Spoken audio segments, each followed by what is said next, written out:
तो now we will check that how the potential will depend on the external resistance. तो इसके लिए question देखो क्या है, इक्वल टू हमारे पास है V माइनस के आई स्मॉल आर।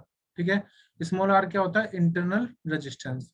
तो मैं लिख सकता हूँ V इक्वल टू कितना हो जाएगा, E प्लस के आई आर, ई प्लस के आई आर। ठीक है, ओके।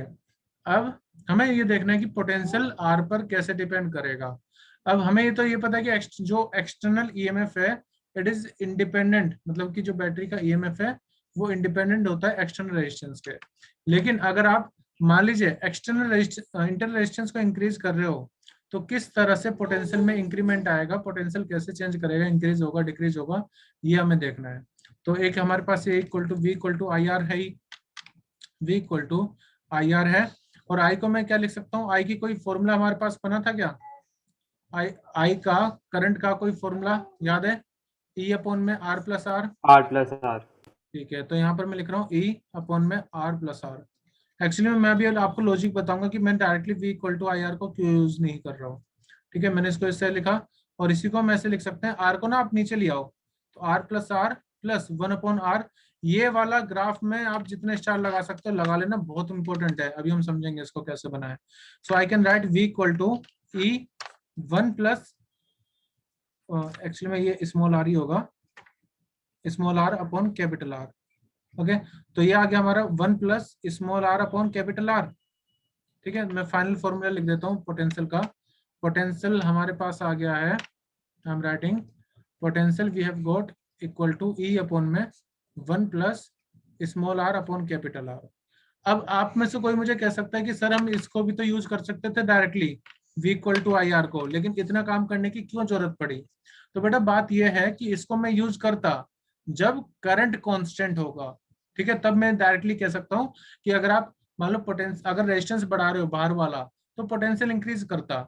लेकिन क्योंकि यहाँ पर करंट कांस्टेंट नहीं है, वो डिपेंड कर रहा है खुद इंटरनल रेजिस्टेंस पर, तो इसलिए मुझे आई को चेंज करना पड़ रहा है। ठीक है, तो मैंने आई को चेंज करा E upon R plus small R में। तो यहां तक चीजें क्लियर है। अब देखो किस तरह से हम ग्राफ प्लॉट करेंगे। मैंने लिखा V equal to E upon में 1 plus R upon capital R. ठीक है, V equal to E upon 1 plus R upon capital R. अब देखो, अब आप खुद से सोचो कि जैसे जैसे स्मॉल आर, जैसे जैसे कैपिटल आर की वैल्यू बढ़ रही है तो पोटेंशियल कितना होगा। पहले मैं केस मान के चलता हूं कि लेट इनिशियली इनिशियली अगर आपके आर की वैल्यू जीरो है, आर की वैल्यू जीरो है तो पोटेंशियल की वैल्यू कितनी आएगी, सोच के बताओ जरा मुझे।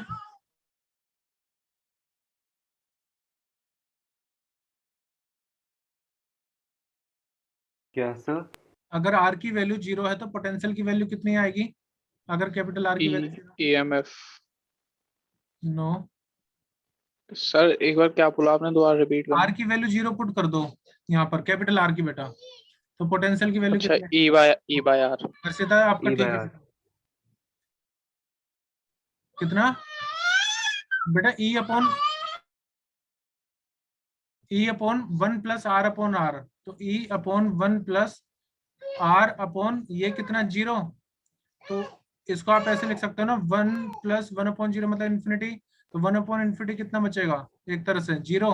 तो पोटेंशियल जीरो आ गया शुरुआत में। ठीक है, इसका मतलब ये बात तो श्योर है कि हमारा जो ग्राफ स्टार्ट होगा वो कहाँ से स्टार्ट होगा, ओरिजिन पॉइंट से।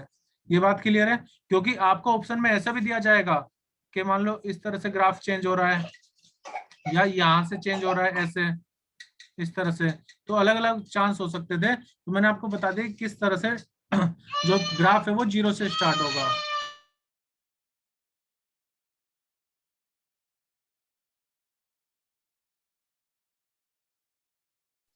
बेटा ये चीज समझ में आ गई कि ग्राफ स्टार्टिंग से मतलब ओरिजिन से क्यों स्टार्ट हो रहा है।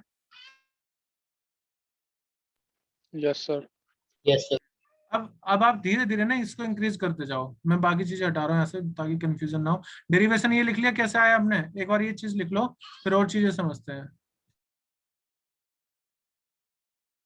ये क्वेश्चन ऐसे भी पूछा, मैं आपको प्रैक्टिस भी करवाऊंगा जिसमें 4 ऑप्शन आपको दिए होंगे और उसमें से एक आपको छांटना होता है।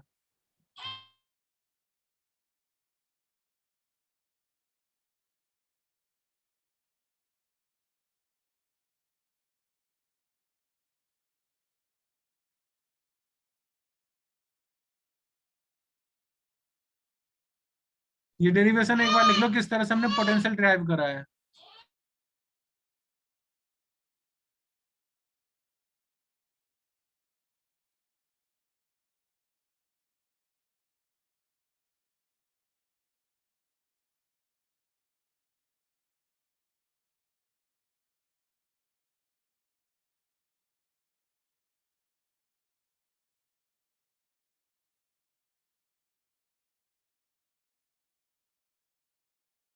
देखो मैं इसको दोबारा लिख देता हूँ, v equal to E upon 1 plus R upon capital R. तो हमने एक बार तो चेक कर लिया, जब आर की वैल्यू 0 थी तो पोटेंशियल 0 आ गया, इसका मतलब ग्राफ स्टार्ट होगा ओरिजिन से।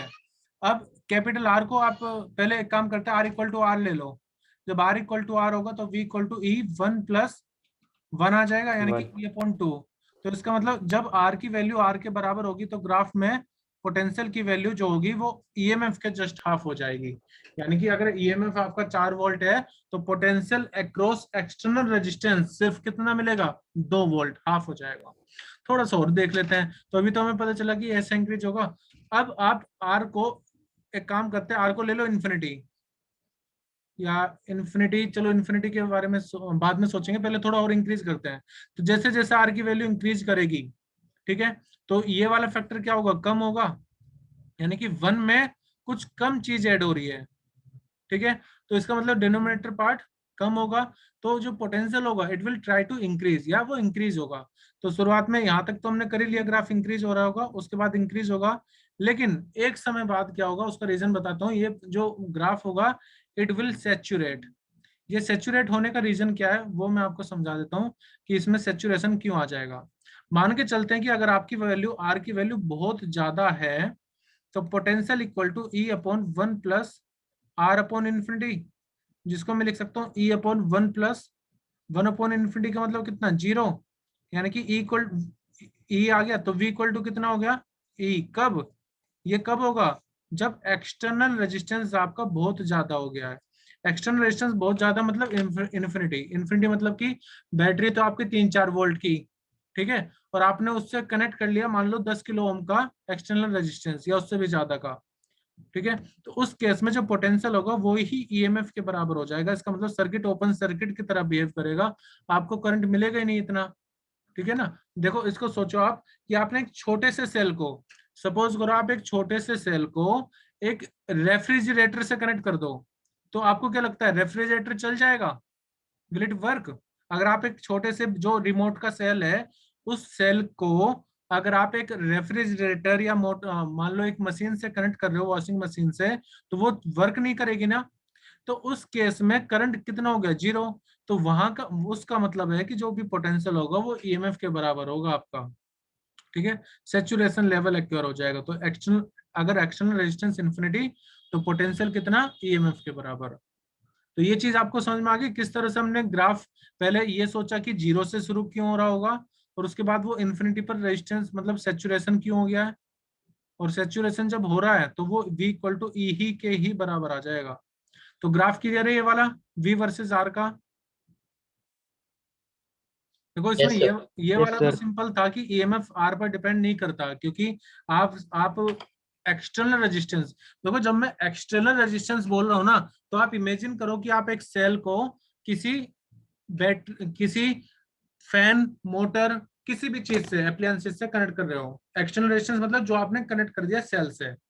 तो आप सेल से कोई चीज कनेक्ट करो या ना करो, बैटरी का या ईएमएफ का सेल तो वही रहेगा, ईएमएफ तो वही रहेगा सेल का जो भी है, 5 वोल्ट या 4 वोल्ट। तो इसलिए EMF does not depend on the external resistance, ठीक है। जबकि यहाँ पर जो पोटेंशियल है वो हमें देखना था, तो उसको हमने धीरे धीरे इंक्रीज किया और हमने देखा कि जो पोटेंशियल है, ठीक है, वो अगर आपका एक्सटर्नल रेजिस्टेंस बहुत छोटा है तो 0 से शुरू होगा और धीरे धीरे इंक्रीज करके सेचुरेशन लेवल उसका आ जाएगा। तो आई होप कि दोनों ग्राफ आपको क्लियर हुए होंगे और किस तरह से हमने प्लॉट करा है। तो ये क्वेश्चन, ये वाला ग्राफ पर आप स्टार मार्क कर लेना। क्लियर है सबको? Yes sir. Yes sir. ये यस सर। तो ये वाला सेकंड वाला बहुत इंपॉर्टेंट है, क्योंकि एक्चुअली में स्टूडेंट क्या करते हैं ना, मैं गलती बताता हूँ क्या हो जाती है यहाँ से। इस क्वेश्चन से अगर ग्राफ पूछा जाए कि v वर्सेस r का ग्राफ प्लॉट करो, तो ज्यादातर बच्चे ये सोचते थे v equal to I R हो जाएगा, तो डायरेक्टली आप ग्राफ बना दो और यू आर करेक्ट। बट ऐसा होगा नहीं, मैं दोबारा से बता दूं, क्योंकि यहाँ पर करंट कांस्टेंट नहीं है, तो ये चीज फॉलो नहीं होगी। इस तरह से पोटेंशियल और कैपिटल आर एक दूसरे पर डिपेंड करेगा। ठीक है, अब नेक्स्ट पॉइंट देखते हैं। अभी तक हमने जो ग्राफ प्लॉट करा था वो किस किस के बीच में था, वी और आर के बीच में, जो इस तरह का ग्राफ आया था। अगर मैं आपसे पूछूं कि मुझे ग्राफ प्लॉट करना है वी और आई के बीच में, पोटेंशियल और करंट के बीच में, तो वो कैसे प्लॉट करेंगे उसको समझते हैं। तो देखो, मैंने आपको मेन इक्वेशन बनाई हुई है क्या, V equal to V plus के आई आर। तो क्या मैं कह सकता हूँ V इक्वल टू कितना हो जाएगा, E माइनस के आई आर। अब इस इक्वेशन को आप कंपेयर करो y equal to M X plus C equation से। ये y equal to M X plus C किसकी इक्वेशन होती है बेटा, पता है? मैथ सबके पास होगी मोस्टली, बाकी लाइन की। सबने बेसिक पढ़ाई है। It is equation of straight line. Yes sir. Okay, ये इक्वेशन ऑफ स्ट्रेट लाइन है। तो यहां से कंपेयर करके जरा मुझे बताओ स्लोप कितनी होगी। और मैं y एक्सिस पर प्लॉट करूंगा बेटा पोटेंशियल v, और x एक्सिस पर मैं प्लॉट करूंगा करंट को। तो मुझे मुझे कंपेयर करके बताओ स्लोप क्या होगी। इस इक्वेशन को इससे कंपेयर करके बताओ स्लोप कितनी होगी। x एक्सिस पर मैं करंट प्लॉट कर रहा हूं, तो स्लोप कितनी होगी।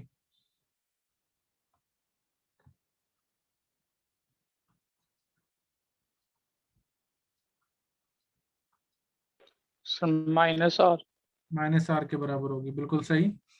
इसका मतलब जब आप v और करंट के बीच में ग्राफ प्लॉट करोगे, तो ग्राफ स्ट्रेट लाइन तो होगा ही होगा, लेकिन जो स्लोप होगी बेटा, देखो दो पॉसिबिलिटी है। जब मैं बोल रहा हूँ स्ट्रेट लाइन, तो स्ट्रेट लाइन ऐसे भी हो सकती है और स्ट्रेट लाइन इस तरह से भी हो सकती है। तो कौन सी वाली करेक्ट होगी, फर्स्ट वाली या सेकंड वाली? स्लोप नेगेटिव होनी चाहिए। सेकंड। सेकंड क्योंकि वाली। स्लोप नेगेटिव है बेटा, बिल्कुल। तो स्लोप नेगेटिव है, तो इसलिए हमारी जो ग्राफ होगा वी वर्सेस आई का, वो कुछ इस तरह से प्लॉट होगा। तो ग्राफ क्लियर है ये वाला, वी वर्सेस आई का। Yes sir. Yes sir. ठीक है, कुछ चीजें और सीख लो एक बार। अब देखो, अगर मैं ये वाली लाइन ले रहा हूँ करंट की लाइन, तो करंट की लाइन पर पोटेंशियल कितना, करंट वाली एक्सिस पर पोटेंशियल कितना, पोटेंशियल की वैल्यू 0।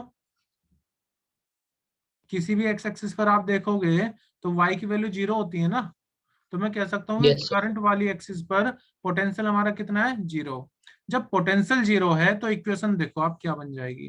क्या मैं कह सकता हूँ हमारी इक्वेशन बराबर हो जाएगी 0 इक्वल टू ई माइनस के आई आर, और जो आपका ई होगा वो बराबर हो जाएगा आई आर के। ठीक है, इसका मतलब आई तो हमें पता ही है ये, तो आई इक्वल टू कितना हो जाएगा, ई अपॉन आर। इसका मतलब ये है कि अगर आपको, ठीक है, इंटरनल रेजिस्टेंस आपको फाइंड करना है, तो अगर आपके पास ये वाला ग्राफ है किस किस के बीच में, एक मिनट में इसको दोबारा लिख देता हूं। This graph will help us to calculate the value of internal resistance. Small R की वैल्यू आ जाएगी यहाँ से, ई अपॉन आई।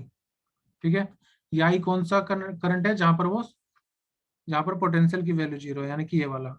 तो जहां पर ये कट कर रहा है वो वैल्यू रिप्रेजेंट करेगा ई अपॉन आई को, और उससे आप इंटरनल रेजिस्टेंस फाइंड कर सकते हो। ठीक है, और देखो स्लोप अगर आप निकालोगे तो स्लोप का फायदा क्या होगा, स्मॉल आर आपका निकल जाएगा।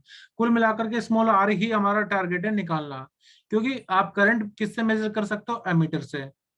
वोल्टमीटर से क्या मेजर कर सकते हो, पोटेंशियल। लेकिन अगर मैं आपसे कहूं कि आपको इस सेल का इंटरनल रेजिस्टेंस निकालना है, तो आपके पास कोई ऐसा इंस्ट्रूमेंट नहीं है आई थिंक जिससे आप ये निकाल सकते हो। अब इंस्ट्रूमेंट नहीं बना तो कोई मेथड बना लिया, और वो मेथड क्या है कि V वर्सेस I का ग्राफ प्लॉट करो। ठीक है, V वर्सेस I का ग्राफ प्लॉट करो, और जहां पर ये कट कर रहा है, ठीक है, वो पॉइंट क्या होगा, E upon R, E upon R, sorry E upon I. ठीक है, और ये स्मॉल आर को रिप्रेजेंट करेगा। या फिर आप स्लोप फाइंड कर लो, स्लोप की वैल्यू आपकी स्मॉल आर के बराबर आ जाएगी। तो इस तरह से हम उस बैटरी का इंटरनल रेजिस्टेंस फाइंड कर सकते हैं, और पोटेंशियोमीटर में भी हमारा यही टारगेट होगा, इंटरनल रेजिस्टेंस फाइंड करना। तो ये थ्योरी क्लियर है बेटा सबको, कोई डाउट यहाँ तक? No sir. ओके, ओके, तो ये चीज आप लिख लीजिए, इसमें ये वाला पॉइंट लिख लो, पहले वाला तो हमने डिस्कस कर ही लिया है। ठीक है, बाकी क्वेश्चन तो आज हम प्रैक्टिस कर नहीं पाएंगे इसके। नेक्स्ट क्लास में इसी के कुछ क्वेश्चंस प्रैक्टिस करेंगे पहले, उसके बाद आगे चलेंगे।